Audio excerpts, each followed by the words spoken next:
Hurricane Florence is expected to make landfall tomorrow night or Friday morning. Our own Josh Berry, you may recognize him from KARK and Fox 16. He is now in Columbia at an affiliate there, but he's also headed right now to the storm. He's headed to Charleston to cover the hurricane, and I know you are just north of Charleston, just a few minutes away at this point. Tell us what you are preparing for. I know you are going against the flow of traffic at this point. Yeah. In fact, what's interesting is the interstate just opened up because they have it reversed. A lot of the major roadways away from the coast, state officials have reversed the interstates to get people out of town. But we've gotten so close now to where we're actually able to get back on the interstate and travel toward Charleston. But we're going there just to get an idea and a feel for what they're expecting when this storm, a very powerful storm, makes landfall. They're preparing for the worst, hoping for the best in this situation.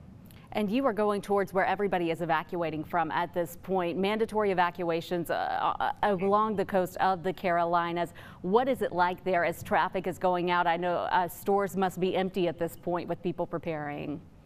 They expected more than 1 million people to evacuate this area. The governor of South Carolina, Henry McMaster, today had a news conference, and he said about 300,000 people so far have evacuated. But that's not just in this area. That's all along the South Carolina coast, except for the southernmost counties in this state. They look like they might be in the clear right now, but set up and some of the forecast tracks, it's hard to say exactly what counties will and will not be impacted, because right now it's looking like it's going to have a direct hit somewhere along the North Carolina coast. But once it gets there, it's still up in the air. It could stall.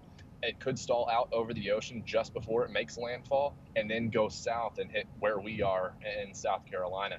So there's a lot of questions left to be answered at this point, and a lot of the forecasts and the meteorologists don't know exactly what's going to happen. So this hurricane, as powerful as it has been and the potential that it carries, it's unique in that way, in that they don't actually know exactly where it's going to be yet. A lot of the skill, is 5 days out, and we're 2 days out at this point from it hitting. Less than 2 days at this point, and they're exactly where it's going to go is still hard to tell. But we're here, and we're out. I can see some of the coastline right now out of our window, and the interstates are a lot less crowded than you would expect during the week in what is a very touristy area. And you lived in Arkansas for several years, Josh. You covered plenty of tornadoes, plenty of storms. Never a hurricane, though. This is new territory. What does it take to prepare for a hurricane as you travel there?